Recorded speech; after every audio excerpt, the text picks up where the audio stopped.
네, 여러분 안녕하세요. 아트메신저 이소영 작가입니다. 오늘 소개할 전시는 지금 예술의 전당에서 진행되고 있는 오바트의 거장 빅토르 바자렐리 회고전입니다. 언제 한번 바자렐리의 작품도 한국에 큰 전시를 하는 날이 오겠지 했는데 올해 왔습니다. 이 전시는 봄까지 진행이 되니까요. 영상을 보는 많은 분들이 방문을 하시면 좋을 것 같습니다. 이번 전시는 헝가리 국립 부다페스트 미술관과 바자렐리 미술관이 소장한 140여 점에 달하는 걸작들이 국내 최초로 선보입니다. 1990년대 우리나라의 국립현대미술관 과천관에서 바자렐리의 작품 전시회가 있었지만 이번 회고전은 부다페스트 컬렉션 작품이 초대되어 그 어느 때보다도 포괄적이고 바자렐리의 인생을 총체적으로 만날 수 있는 기회입니다. 저도 오프닝 날에 갔었는데요. 사실 가기 전에 작품들이 많이 없으면 어떡하지? 좀 메인 작품들도 진짜 많이 보고 싶다. 바자렐리 하면 어렸을 때부터 정말 오바트의 거장으로 유명했는데 이 전시를 통해 한국의 많은 분들이 바자렐리의 진면목을 알았으면 좋겠다 했는데 역시나 이 기획사 가우디움은 질 높은 전시를 준비했습니다. 자, 그럼 오늘 영상은 이번 전시를 바탕으로 우리가 빅토르 바자렐리에 대해 알아야 할 몇 가지 주제들을 소개해 볼까 합니다. 일단 첫 번째, 바자렐리는 처음부터 미대생이 아니었고요. 의학 공부를 하던 학생이었습니다. 원래 의학 공부를 하다가 헝가리의 바우하우스로 인정받는 교육기관인 뮤일리 아카데미를 다녔고요. 1929년부터 1930년까지 이곳에서 미술 교육을 받습니다. 당시 뮤일리 아카데미는 다른 미술 교육기관보다 훨씬 진보적이었다고 해요. 당시 뮤일리 아카데미의 학생들은 광고 디자인에 참여하는 등 능동적으로 여러 행사에서 미술 프로젝트를 진행했고 그 과정에서 바자렐리는 이미 그때부터 크리스마스 카드나 잡지 표지, 명함 등을 디자인하며 그래픽 감각을 쌓았습니다. 이 시절 작품들도 이번 예술의 전당의 전시에 포함되어 있어요. 그래서 초창기 입구 부분에 들어가면 바자렐리의 초기작을 여러분들이 볼 수 있습니다. 두 번째, 1930년 바자렐리는 더 큰 세상인 프랑스 파리로 이동을 합니다. 파리로 이주해서 곧바로 그래픽 아티스트로서도 입지를 다지는데요. 당시 예술계의 수도이자 장식적이고 장인적인 디자이너들의 천국이었던 파리에서 이 헝가리 출신의 바자렐리는 곧바로 하바스 에이전시와 유명한 광고 대행사였던 드래거와 대반베즈에서 포스터 디자인을 의뢰받습니다. 저는 개인적으로 바자렐리의 대표 작품 위주로 많이 보다가 이번 전시에서 오바트의 거장이라고 인정받기 전에 이미 초창기에도 바자렐리는 착시에 대한 정말 많은 관심이 있었구나라는 걸 이 포스터들을 통해 이해했었는데요. 이 시기부터 바자렐리는 헝가리 이름인 죄제 바자렐리가 아닌 원래 이름의 프랑스어 버전이자 헝가리 성을 프랑스식으로 바꾼 이름인 빅토르 바자렐리라는 이름을 사용합니다. 이번 전시에 당시 바자렐리가 작업한 광고 디자인, 그래픽 디자인 포스터가 초입에 많이 있는데요. 이런 포스터들을 감상하시면서 오바트의 대가의 초기 시절을 느끼면 훨씬 좋습니다. 그중 한 작품을 보여드리면 오바트적인 면모가 들어간 작품인데요. 여러분, 이 작품이 무엇을 나타내는 걸까요? 포스터인데요. 사실 이 작품은 스위스의 제약회사 가이기에서 출시한 나방 퇴치제입니다. 바자렐리는 이렇게 광고 디자인을 하던 시기에도 착시 현상에 관심이 많았고 그런 착시 디자인들을 포스터에 활용을 많이 했습니다. 자, 이번에는요 제가 이 작품을 보여드릴 텐데요. 이 작품도 이번 전시에 왔습니다. 바자렐리는 착시 연구를 할 때 얼룩말이나 호랑이와 같은 줄무늬가 있는 동물들을 가지고 작업을 많이 했는데요. 이런 드로잉들은 색채의 대비, 빛과 음영의 관계, 물성의 표현력, 평면 및 조형 공간에서의 신체적인 움직임에 대한 연구에 관심을 많이 가지던 시기에 등장을 했습니다. 바자렐리는 어린 시절에 병원에 입원했을 때 자신의 상처를 덮은 거즈의 실을 가지고 놀거나 창밖을 지나가는 행인의 그림자들을 보면서 광학 현상을 발견했다고 해요. 이번 전시장에도 물수제비를 던졌을 때 일렁이는 물결 있죠? 그런 물결의 표현을 드로잉을 한 작품도 있고 제가 방금 전에 보여드렸던 이 얼룩말을 그려서 착시 현상을 연구하는 작품도 와 있습니다. 제가 추가적으로 좀 더 찾은 건데요. 이렇게 호랑이를 그려서 호랑이의 무늬로 착시를 연구한 드로잉 작품도 있습니다. 바자렐리가 1930년대에 스케치하거나 그래픽 디자인한 다양한 작품들을 보면 훗날 바자렐리가 이 환영주의에 관심을 가졌음을 보여주는 징검다리가 될 것입니다. 이번에는 좀 바자렐리의 낯선 작품들을 제가 소개해 드릴 텐데요. 전시장에 가면 실제로 추상 작품들이 상당히 많습니다. 바자렐리가 오바트의 대가로 인정받기 전에 추상미술 작업을 또 한창 했습니다. 바자렐리는 37세에 그래픽 디자이너로서 자신의 경력을 포기하고 회화에 전념합니다. 이유 중 하나는 1939년 이때 바자렐리 인생에서 정말 중요한 갤러리스트를 만나는데요. 바로 프랑스의 여성 드니즈 르네입니다. 당시 파리 시내의 보에티에는 르네 가족 소유의 패션 부티크가 있었습니다. 처음에는 바자렐리의 디자인으로 스카프를 만들어서 판매를 합니다. 하지만 바자렐리는 이 드니즈 르네를 설득을 하죠. 르네의 부티크가 디자인 스튜디오로 전환될 것이라고 바자렐리는 생각을 했고, 또 몇 년 후에 바자렐리는 이곳에서 전시를 진행을 합니다.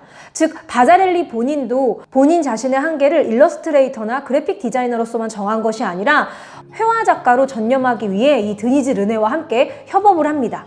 갤러리는 2차 대전 중인 1944년 개설이 되었고요. 바자렐리는 이곳에서 바자렐리의 그림과 그래픽 작품이라는 제목으로 전시를 열게 됩니다. 이때부터 바자렐리는 그래픽 아티스트보다는 화가로 소개가 되기 시작하고요. 이들은 함께 기하학적 추상예술의 주축이 됩니다. 1946년 이후 이 갤러리는 엄격하게 비구상적인 기하학적인 예술가들을 대변하였는데요. 그 결과 이곳은 가장 영향력 있는 파리의 전시 공간과 지적 허브 중에 한 곳이 됩니다. 당시에 프랑스 파리에는 에꼴드 파리파 화가들이 많았는데요.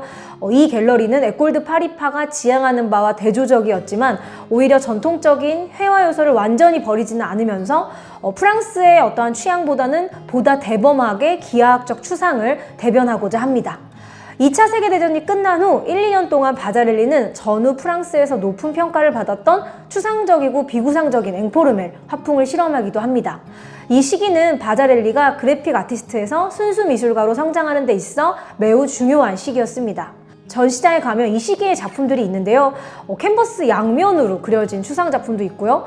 과연 이게 진짜 바자렐리 작품이야? 하고 의구심이 들 정도로 오바트 스타일이 아닌 추상 작가였던 바자렐리의 면모를 이해할 수 있습니다.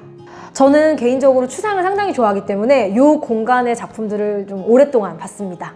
이번에는 바자렐리가 느꼈던 영감의 원천들에 대해서 한번 이야기를 해볼까 해요. 바자렐리는 평소 기록에 의하면 조약돌이나 도로의 균열, 도시와 자연에서부터 영감을 얻었다라고 이야기를 하는데요. 모래에 있는 광택이 나는 자갈, 도시와 자연의 미세한 부분을 관찰하면서 그 균열이 되는 부분들에서 오바트의 반석이 되는 이미지들을 연구를 합니다. 예를 들어 1935년부터 바자렐리는 아르킬에 살면서 아침마다 당페르 로슈로 역에서 기차를 타고 파리 중심부로 이동했다고 해요. 바자렐리는 지하철을 타고 복도에 오래된 타일에 미세한 균열이 있는 것을 발견했고 훗날 회고록에서 이곳에서 얻은 영감에 대해 이렇게 설명을 합니다. 가느다란 선의 균열이 수평일 때는 기묘한 풍경이 되고 수직일 때는 기괴한 도시와 유령이 연상되었다. 이번 전시에 이 시기 작품들도 당연히 있는데요. 자세히 살펴보시면서 바자렐리의 영감이 어떻게 회화로 연결됐는지 생각해 보시면 좋을 것 같습니다. 자, 여러분, 바자렐리가 오바트의 거장이라고 얘기를 했잖아요. 이것에 대해서는 그 누구도 의문을 가지지 않는 것 같아요. 실제적으로 한국의 초등학교 교과서, 중학교 교과서에도 3곳 이상에서 바자렐리의 작품을 오바트의 대표 작품으로 수록을 하고 있습니다. 근데 실질적으로 바자렐리가 오바트의 대가로 알려지게 된 건 1965년 모마 전시, 반응하는 눈, 이때부터인데요. 이미 1946년 앙드레 브로통으로부터 바자렐리는 초현실주의의 활력소다라고 인정을 받습니다. 또 시인 자크 프레베르는 바자렐리의 그림을 두고 검은 환상이라고 이야기를 합니다. 하지만 본격적으로 국제적으로 인정을 받게 된 건 미국 모마에서의 1965년 전시인데요. 이번 한국에서의 예술의 전당 전시 초입에 이 당시 사진도 볼 수 있습니다. 바자렐리는 일관된 수학적 계산을 바탕으로 지각 체계를 구성했지만 신기하게도 모든 작품들이 리듬감이 있고 율동감이 느껴져서 관람객을 새롭고 유쾌한 경험으로 끌어들입니다. 실제로 어떤 작품도 수학적이지만 의외로 경직되어 있지 않아요. 상당히 리드미컬하고요. 모든 작품의 시리즈가 끊임없이 진화하는 듯한 느낌을 줍니다. 관객들이 직접 바자렐리의 작품 앞에서 작품을 자세히 살펴보면서 이동하고 가까이 보기도 하고 멀리서 보기도 하면서 착시를 느낄 수 있게 그런 역할을 하고요. 작품을 마주할 때 의미를 불어넣는 유기적인 예술이 되게 했습니다. 이번 전시의 중반부터는요, 바자렐리를 대표하는 수많은 작품들이 있는데요. 이 메인 작품들이 너무 많아서 저는 이 전시만 하나를 봐도 진짜 바자렐리에 대해서 정말 많이 이해할 수 있겠다라고 생각을 했어요. 부풀어 오르는 듯한 배가 이미지, 육각형으로 구성된 세포 구조, 축 좌표계 내에 배치된 공간 환영, 흑백의 어떠한 이진 구조, 이런 작품들이 모두 왔으니까요. 여러분들도 직접 움직이면서 바자렐리의 작품을 다양한 각도에서 바라보시길 바랍니다. 바자렐리가 했던 말 중에 제가 인상 깊었던 문장이 하나 있어서 소개를 해드릴게요. 흑백의 선명한 대비, 리듬감 있는 네트워크와 순혈 구조의 깜빡임, 내 작품의 조연적 현상은 더 이상 우리를 감탄이나 달콤한 우울에 빠지게 하는 것이 아니라 행동하도록 자극하고 거친 쾌감을 주는 역할을 한다. 즉, 바자렐리는 이 문장에서도 보면 알 수 있듯이 관람객이 작품을 수동적으로 보는 것이 아니라 움직이면서 경험하기를 바랬습니다. 다음은요, 많은 분들이 질문을 하는 건데요. 바자렐리 작품 진짜 손으로 그린 거 맞아요? 이런 질문을 진짜 많이 하시더라고요. 바자렐리는 모든 작품을 손으로 진행을 했습니다. 실제로 댓글들 보면요, 이거 컴퓨터로 그린 거 아니야? 이런 댓글들을 제가 여전히 보는데요. 컴퓨터로 그린 것이 아닌 손으로 그렸다는 것도 매우 중요합니다. 바자렐리는 상업용 컴퓨터가 일반화되기도 전에 철저한 수학적 계산과 과학적 광학 이론을 토대로 손끝에서 오바트를 탄생시킨 작가입니다. 실제로 전시 작품을 자세히 보잖아요. 그럼 이거 진짜 손으로 칠했네? 라는 것을 이해하게 됩니다. 물론 함께하는 조수들은 있었습니다. 지금 시대에 우리가 바자렐리의 작품을 보면 이거 당연히 기계가 한 거 아니야? 라고 생각을 하겠지만 사실은 이런 동시대인들의 감성을 깜짝 놀래켜주는 신선한 시각 언어를 그 당시에 개발한 작가입니다. 바자렐리는 본인의 작품이 보다 대중들에게 널리 알려지길 원했던 작가입니다. 그래서 정말 많은 다양한 재료를 썼는데요. 자신의 작품의 보급에 대해서도 늘 깨어있는 사고를 했기 때문에 일찍부터 자신의 작품을 여러 장 제작하는 것에 대한 중요성을 인식하고 독창성도 물론 중요하지만 실행 기술을 숙달하는 것도 상당히 중요하다고 믿었던 작가입니다. 그래서 타피스트리, 실크 스크린, 판화, 조각 또는 장식 등 원본 예술 작품을 기반으로 다양하게 변형해 언제 어떤 크기, 어떤 기법으로든 제작할 수 있게 아이디어를 냅니다. 이번 전시장에도 가면요, 바자렐리가 만든 체스라던가 세라믹으로 만든 부조 벽화 타일, 그 외에 다양한 재료로 만든 조각들을 볼 수 있습니다. 특히 투명한 아크릴이나 금속 재료를 활용한 조각들은 바자렐리의 오바트가 3D로 구현된 듯해서 무척 흥미롭습니다. 이번에는 바자렐리의 벽화를 좀 이야기해볼까 합니다. 1950년대 초 바자렐리는 프로젝터를 사용해 손으로 그린 연필 스케치를 벽이나 3차원 공간에 확대해 흑백의 대비를 바탕으로 공간을 그립니다. 이번 전시에도 공간 전체가 작품인 섹션이 있어요. 바자렐리는 늘 예술의 목적이 시각적 공해와 싸우고 인공적인 환경을 아름답게 만들어야 한다고 생각했던 작가입니다. 프로젝터에서 투사된 선을 통해서 광선의 경로, 왜곡, 광학 현상에 대한 연구를 할 수 있었고 많은 영감을 얻게 됩니다. 파리 몽파르나스역의 세라믹 벽화, 룩셈부르크의 텔레비전 네트워크 RTL 파리 본사의 외관, 프랑크푸르트 분데스방크 카페테리아의 알루미늄 부조 등 공공적인 공간의 시각적 심리적 측면을 변화시키는 건축적 통합을 시도하기도 했습니다. 또 다채로운 행복의 도시를 건설하는 것보다 나에게 더 중요한 것은 없다라고 말할 정도로 바자렐리는 공공미술에도 상당히 관심이 많았던 화가입니다. 이번에는 좀 재미난 이야기를 해볼까 해요. 저도 이번 전시를 통해 알게 된 건데요. 글쎄, 바자렐리의 작품이 1980년대 우주에 간 적이 있습니다. 너무 신기하죠? 1982년 프랑스 최초의 우주 비행사 루프 크레티eng이 살류트 7호를 타고 작가의 세리그래피 154점을 우주로 가져갑니다. 1982년 6월 24일부터 7월 2일까지 쿠리에는 궤도상에 있었어요. 이 작품들은 나중에 유네스코의 지원을 받아 판매가 됩니다. 자, 이번에도 좀 재밌는 사실을 하나 알려드리고 싶은데요. 바자렐리가 르노 자동차의 엠블럼을 디자인했습니다. 신기하죠? 1972년 아들과 함께 디자인을 하는데요.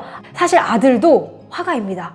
전시장에 가면 바자렐리를 마치 동시대 미술 작가인 척클로스가 그린 것처럼 기계적인 전묘화로 표현한 바자렐리의 초상화가 있는데, 이게 실제 바자렐리의 두 아들 중에 한 명이 그린 작품입니다. 바자렐리는 아들과 함께 이 르노 자동차 회사의 엠블럼을 디자인을 했고, 이때 만들어진 이 로고는 20년 이상 사용이 됩니다. 바자렐리는 이렇게 디자이너로서도 꾸준히 여러 프로젝트를 진행하며 인정받고 활동을 합니다. 바자렐리가 오페라의 무대 디자인을 한 적이 있습니다. 1984년 파리 오페라에서 바그너의 타노이즈 프로덕션의 세트를 디자인하는데요. 당시 흑백 사진을 제가 좀 보여드릴게요. 당시 이 사진을 보면 바자렐리가 추구했던 추상적이면서도 옵티컬한 공간이 세트로 구현되어 있습니다. 자, 이번에는 데이빗 보이에 대한 이야기를 해볼까 해요. 바자렐리와 데이빗 보이가 무슨 상관일까? 데이빗 보이의 앨범 자켓에도 바자렐리의 그림이 있습니다. 바자렐리는 1953년부터 세리그래피 기법을 이용해 판화를 제작했는데요. 이 세리그래피 중 한 점이 데이빗 보이의 앨범 자켓이 됐습니다. 실제 데이빗 보이는 영국을 대표하는 뮤지션이기도 하고 전 세계에 팬이 정말 많은 아티스트인데요. 제가 되게 좋아하는 데이빗 보이의 작품은 음악도 있지만, 그가 이제 바스키아 영화, 줄리앙 슈나벨이 감독을 했던 영화 바스키아에서 앤디 오월 역을 했었어요. 또 실제 데이빗 보이는 아트 컬렉터로도 상당히 유명합니다. 제가 기회가 되면 데이빗 보이의 컬렉션도 좀 소개를 해보고 싶은데요. 이렇게 미술을 사랑했던 데이빗 보이의 앨범 자켓에도 바자렐리의 작품이 쓰였기 때문에 전시장에 가면 마지막 공간쯤에 가면 이 세리그래피 섹션에서 데이빗 보이의 앨범도 볼 수 있습니다. 자, 오늘은 이렇게 오바트의 거장 빅토르 바자렐리에 대해 우리가 알아야 할 12가지를 주제로 이야기를 나눠봤는데요. 백문이 불여일견이라고 직접 한국에 수많은 바자렐리의 작품이 지금 와 있기 때문에 이 영상을 보시고 전시에 직접 가서 보는 것이 가장 좋겠죠.